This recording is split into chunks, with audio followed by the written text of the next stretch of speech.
कैथल वाले तो छा गए। जय श्री राम, जय श्री कृष्ण। मैंने बोला ये हमारे देश का जाट है, सरदार तो फिर भी आन बान शान के लिए जान देता है, ये बिना बात की जान दे देता है। माशाल्लाह आप भी बहुत अच्छा बोलती है, जब भी मुंह खोलती हैं इतना अच्छा बोलती हैं। ये चुनाव जीती हुई हैं क्या? महाराजा अग्रसेन जयंती पर उमड़ा जनसैलाब। पूरी अग्रसेन समाज में खुशी का माहौल देखने को मिला। बॉलीवुड से पहुंचे हास्य कवि ने बहलाया कैथल की जनता का दिल। एहसान कुरैशी छाए रहे कैथल की जनता के दिलों पर। महाभारत में अर्जुन का रोल निभा चुके अर्जुन भी कैथल के पावन धरती पर पहुंचे। वहीं मुख्य अतिथि के तौर पर पहुंचे सांसद नवीन जिंदल, प्रधान राम प्रताप गुप्ता, अध्यक्ष राम कुमार बंसल, संयोजक मनोज बंसल, प्रधान संजय बंसल, महासचिव मोहनलाल गुप्ता। आइए देखते हैं पूरा वीडियो। और मैं समझता हूं कि अग्रवाल समाज ने अपनी भूमिका पूरे देश के अंदर, हमें बहुत गर्व है अपने समाज के ऊपर कि पूरे देश के अंदर अग्रवाल समाज ने एक बहुत अहम भूमिका निभाई है। और देश की प्रगति के अंदर हमारे समाज का एक बहुत बड़ा स्थान है। और देश को विकसित राष्ट्र बनाने के अंदर भी जो मोदी जी का सपना है देश को एक विकसित राष्ट्र बनाने का, उसके अंदर भी हमारा समाज एक अग्रणी भूमिका निभाएगा। मुझे इस बात का पूरा विश्वास है। भाई राम प्रताप जी, आपने बहुत ये भव्य कार्यक्रम का आयोजन किया। ये कुछ कविताएं भी सुनना चाहता हूं, जहां पर आप हास्य कवि हो, जहां पे जो है आप राजनीतिक लोगों का आप मजाक उड़ाएं, हम भी उसके ऊपर हंसें, क्योंकि कम से कम हंसा तो सकते हैं लोगों को। इसलिए एक बार फिर आप लोगों ने मुझे बुलाया और इतने शानदार कार्यक्रम के लिए मैं राम प्रताप जी को, उनके सभी साथियों को, जो भी हमारे समाज की जिन सभी टीम ने मिलकर इतना भव्य कार्यक्रम का आयोजन किया है, मुझे बहुत खुशी हुई यहाँ पर आकर आपने मुझे बुलाया। इसके लिए मैं बहुत बहुत आभारी हूँ। और समाज के लिए कोई भी काम हो, मैं जो भी कुछ हूँ समाज की देन है। जैसे मेरे लायक कोई भी जिम्मेदारी लगाओगे, मुझे यहाँ कोई अनाउंस करने की जरूरत नहीं है, आपको ब्लैंक चेक है आपके पास, ठीक है। आप जो मेरी जिम्मेदारी लगाओगे, मैं खुशी खुशी, मैं अपना सौभाग्य समझते हुए उस काम को करूंगा। महाराजा, एक अग्रसेन जयंती केवल एक पर्व नहीं है, क्या कोई कहने के लिए ये पर्व नहीं, बल्कि एकता, त्याग और सेवा का संदेश है। इसी भाव से अग्रवाल युवा सभा निरंतर समाज सेवा के कार्यों में सक्रिय रही है। मैं यहाँ विशेष तौर से बताना चाहूंगा कि हमारी सभा हर महीने लगभग 160 समाज की मातृशक्ति को पेंशन के रूप में आर्थिक सहायता काफी लंबे समय से देती आई है। यह कार्य हमें गर्व भी देता है और प्रेरणा भी देता है कि हमारा समाज अपने समाज के लिए, क्षत्रिय बिरादरी के लिए सदा से सेवा के कार्य में लगा आया है। आज हमारे बीच हमारे माननीय सांसद, लोकप्रिय सांसद, यशस्वी तेजस्वी सांसद हमारे बड़े भाई नवीन जिंदल जी उपस्थित हैं। जिंदल जी का जो व्यक्तित्व है वो राजनीति, शिक्षा, खेल, समाज सेवा सभी क्षेत्रों में प्रेरणादायी है। अगर बचपन से लेकर आज तक के इनके इतिहास, जीवन का इतिहास देखें तो समर्पण, त्याग और प्यार की भावना इनके जीवन में सबसे ज्यादा आगे रही है। अपने युवाओं को तिरंगे के सम्मान की बात हो, राष्ट्रभक्ति के लिए आगे ले जाने की बात हो, वो इन्होंने हमेशा प्रेरित किया है। और बहुत लंबी लड़ाई तिरंगे के लहराने के लिए पहले कभी आम आदमी को अधिकार नहीं होता था। हमारे बड़े भाई सांसद नवीन जिंदल जी ने उस लड़ाई को बहुत लंबे समय तक, अपने तरीके से बहुत लंबी समय तक लड़ाई के बाद एक आम आदमी को तिरंगे का लहराने का अधिकार मिला। उसके लिए सारा देश, सारा कैथल, सारा विश्व, सारा भारत इनको नमन करता है। और मैं चाहूंगा कि इस बात के लिए 1-2 मिनट के लिए तालियां बजा के हमारे माननीय सांसद जी का स्वागत करें। कैथल वाले तो छा गए, कैथल वाले तो छा गए, सबके मन को भा गए। अग्रवाल युवा सभा ने इतने प्यार से बुलाया, हम मुंबई से चलकर आपके बीच में आ गए। वाह, कविता समाप्त हो गई है, आप लोग भी बजा सकते हैं जी। लोड नहीं लेना, कविता कहाँ शुरू होगी कहाँ बैंड होगी। दो दो राम हैं, उन दोनों का मैं धन्यवाद अदा करना चाहता हूँ। बंसल साहब और गुप्ता जी किधर गए? वाह, गुप्ता जी का भी बहुत बहुत धन्यवाद। वाह, प्रणाम करते हैं भैया, ये दोनों राम को प्रणाम। और जिंदल साहब को मैं पहली बार मिल रहा हूँ, प्रणाम करता हूँ सर। मैं क्या बताऊं, एक सप्ताह से मुझे नींद नहीं आ रही। जब से मालूम हुआ कि जिंदल साहब आ रहे हैं तो मैं सोचता था ये जिंदल साहब, नवीन जी कैसे दिखते होंगे, क्या हेल्थ होगी, क्या हाइट होगी, क्या पर्सनालिटी होगी कि पर्सनालिटा होगा, ऐसा मैं सोचता था सर। मगर माशाल्लाह मैंने कैसा सोचा और आप कैसे निकले। मैं 4 लाइन सबके सामने नवीन जिंदल साहब का मैं सम्मान करना चाहता हूं। नवीन जी तो महान हैं, नवीन जी तो महान हैं, ये पूरी महफिल की शान है। और हम तो समझ रहे थे देवानंद होंगे, मगर ये तो दबंग के सलमान खान। वाह, थैंक यू वेरी मच। मेरा पेमेंट पक गया सर। अब मुझे मालूम है ब्लैंक चेक किधर है। चेक में अब कवियों का नाम भी जुड़ गया। प्रणाम करते हैं तो मैं बहनों को सबसे पहले प्रणाम करता हूँ। इतने प्यार से बैठी हुई हैं सब लोग और आपके रहने से महफिल में रौनक है। दोस्तों, ये वो देश है दुनिया का वाहिद अकेला देश जहां मौत से हंसी निकलती है, आदमी मरते मरते हंसाता है। 2 लाइन आपको सुनाता हूं। पसंद आए तो ताली बजाना, पसंद ना आए तो ज्यादा बजाना। ऐसा लगना चाहिए सारे समझदार कैथल में ये। फांसी पे चढ़ते हुए कैदी से जज साहब ने कहा, फांसी पे चढ़ते हुए कैदी से जज साहब ने कहा, अपनी अंतिम इच्छा बताइए। कैदी बोला, मेरे बदले आप ही लटक जाइए। Thank you very much. एक बार मूर्थल आया था सर, धर्म करम ढाबा है जहां मूर्थल।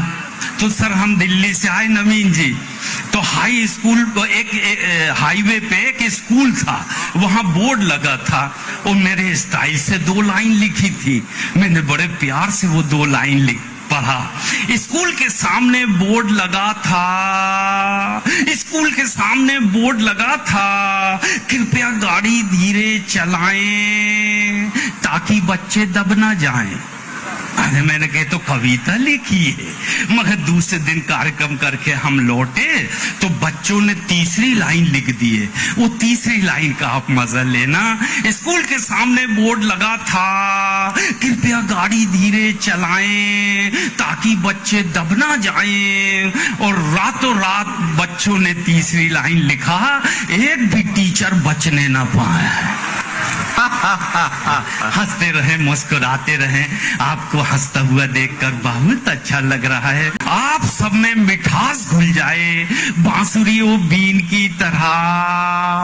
आप सब में मिठास घुल जाए बांसुरी ओ बीन की तरह। वो लोग आपको भी प्यार करने लगे वैक्सीन की तरह। वाह, बहुत कठिन टाइम आया था भाई वैक्सीन का, यानी कि कोरोना का। हमने चिंतन किए कोरोना आया कहां से, तो एक नाम आया चाइना। चाइना वाले तो आज भी इस बात को लेकर शर्मिंदा है। चाइना वाले तो आज भी इस बात को लेकर शर्मिंदा है। यार कोरोना के बाद भी भारतवासी जिंदा हैं। मैंने फिर भारत की तरफ से जवाब दिया कि सुन ले बेटा चाइना, तेरे लैब से निकले हुए सारे वायरस घूम फिरकर तेरे ही पास जाएंगे। तेरे लैब से निकले हुए सारे वायरस घूम फिरकर तेरे ही पास जाएंगे। और कीड़े मकोड़ों को खाने वालों, एक दिन तुमको कीड़े मकोड़े ही खाएंगे। क्या बात, वाह वाह वाह वाह। जिंदल साहब बड़े गौर से सुन रहे। सर बहुत मजा आ रहा है, ऐसा लग रहा है बैठ मेरे सामने तुझे देखते रहूं। वो आप देखने लायक भी हैं, मगर क्या डायलॉग दे दिया है आप। माशाल्लाह आप भी बहुत अच्छा बोलती हैं। जब भी मुंह खोलती हैं इतना अच्छा बोलती हैं। ये चुनाव जीती हुई हैं क्या? अच्छा, कौन चेयर पर्सन है भाई, चेयर पर्सन है, इसीलिए मैं कहता हूँ पढ़ा करो थोड़ा। अच्छा, कहाँ होती है ये पढ़ाई? भाई मैं क्या कह रहा हूँ, चेयरपर्सन है तो नगर निगम की, अच्छा नगर परिषद की, मतलब साली जितनी भी नालियां साफ होती हैं इनके आदेश से। प्रणाम करता हूँ, आपका सब सम्मान करते हैं। वाह भाई जी। अच्छा राम साहब, अच्छा ऑफिस इधर ही है तो सारा कचरा यहीं फेंकता है आके? नहीं यार, ऐसा नहीं हो सकता। महाराज अग्रसेन जी केवल एक महान राजा नहीं थे, बल्कि समाज सेविक थे, लोक कल्याण और न्याय प्रियता के प्रतीक थे।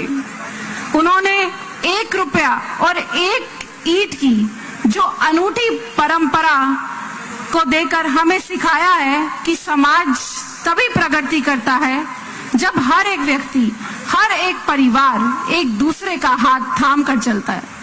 ये केवल दान की परंपरा नहीं थी, ये परंपरा थी सहयोग की, भाईचारे की और आत्म संभावना की भावना को जन्म देने की। मुझे गर्व है और बहुत हर्ष है कि आज मुझे आप लोगों के बीच सेवा का अवसर मिला।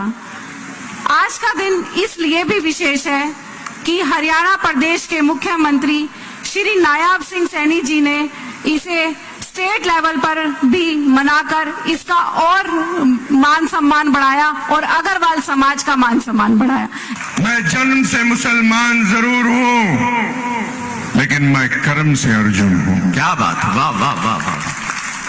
और इससे बड़ी शहादत नहीं हो सकती कि मेरी माँ, जिसने मुझे 9 महीने अपने कोख में रखा है, वो मुझे अर्जुन वैद बोलती है, तो अभी आप क्या कहोगे मुझे? क्या बात है, क्या बात है, वाह। आप जानते हैं कि हम 5 भाई थे, हम 5 भाइयों की अपनी अपनी विशेषताएं थी। मेरे बड़े भाई युधिष्ठिर वो जुआ अच्छा खेलते थे और द्रौपदी को हर वक्त दाव पे लगाते थे। द्रौपदी, अच्छा जब मैं आया तो एहसान भाई ने दोनों को इधर मेरे साथ बुलाया था, तो मानो मुझे यूं लगा महाभारत में एक तरफ द्रौपदी और एक तरफ सुभद्रा आ गई है।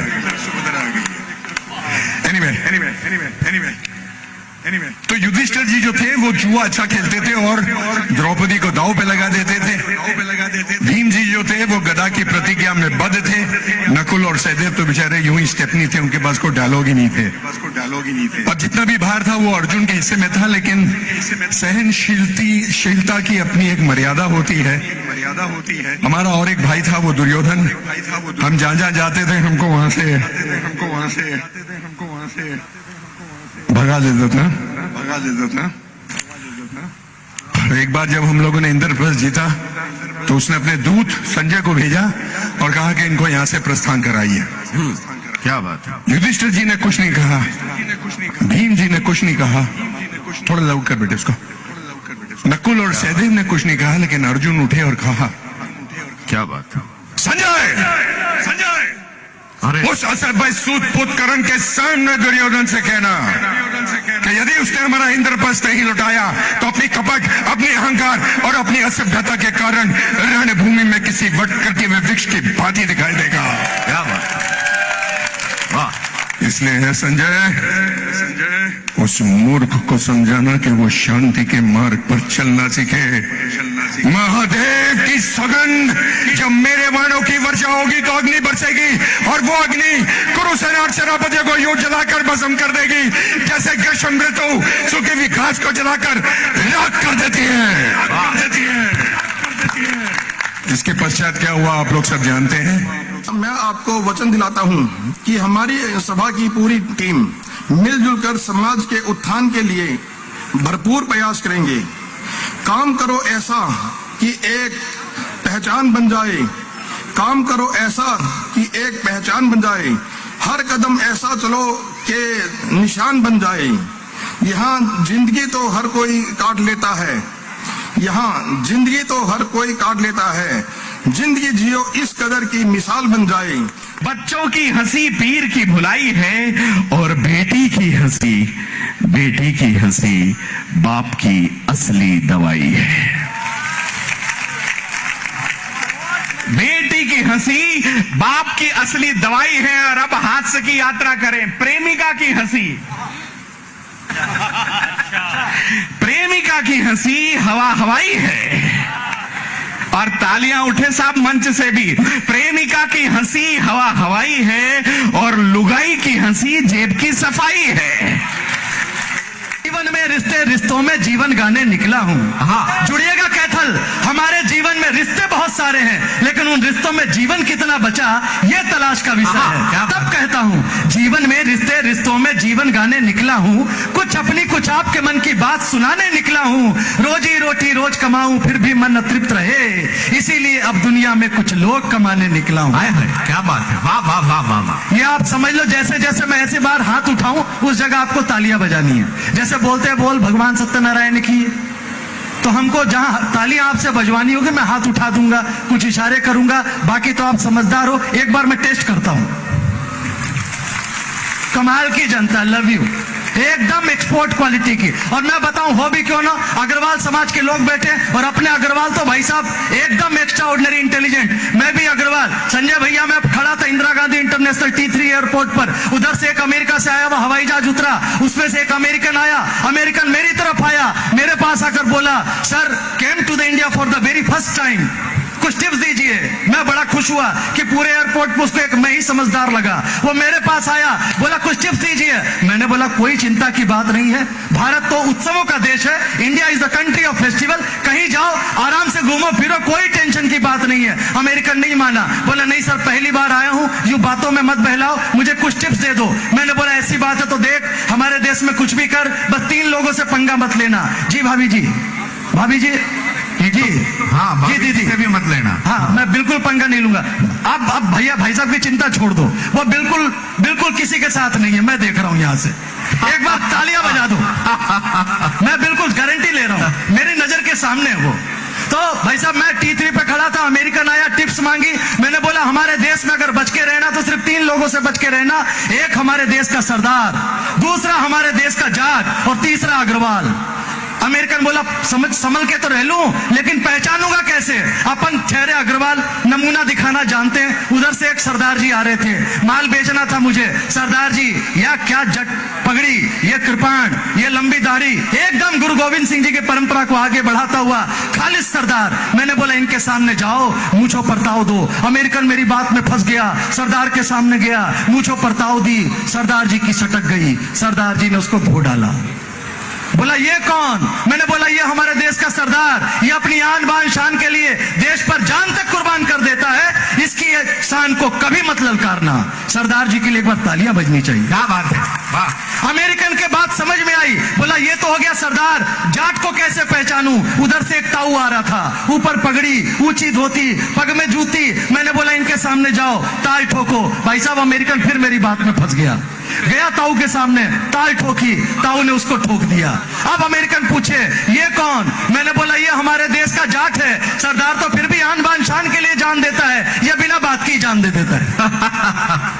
बात अमेरिकन के समझ में आ गई, बोला अमेरिकन हो गया, सरदार हो गया, अग्रवाल को कैसे पहचाने? भाई साहब मैंने जवाब दिया, इतनी देर से तुमको पिटवा कौन रहा है? ये राम कुमार जी बड़े व्यस्त घूम रहे आजकल, बहुत व्यस्त है। मैं बड़ा परेशान था। भाई साहब 1 मिनट रुक जाओ, आपकी एक बात बतानी पड़ेगी मुझे। हाँ, मैं बड़ा परेशान था और इनकी ऊर्जा देखिए मैं इतना प्रभावित हुआ। मैंने कहा भाई साहब मैं आपसे बड़ा प्रभावित हूं, मैं सोचता हूं कैथल चौक पर आपकी एक मूर्ति लगवा दूं। मैंने राम कुमार जी से कहा कैथल चौक पर आपकी एक मूर्ति लगवाना चाहता हूं। राम कुमार जी ने कहा भाई साहब जिंदे की मूर्ति। मैंने बोला क्या हो गया भाई साहब, हम तो दिल्ली से आए हैं, उत्तर प्रदेश में जब बहन जी अपनी 1000-1200 मूर्ति लगवा सकती है तो एक मूर्ति आपकी भी सही। बात राम कुमार जी के समझ में आई, लेकिन वो कैथल का अग्रवाल क्या जो निपटा न दे और पैसे ऐसे ही थोड़ी लुटा दे, उनकी बात समझ में आई। उन्होंने बोला राजेश जी ये बताओ कैथल का अग्रवाल खर्चा कितना आएगा?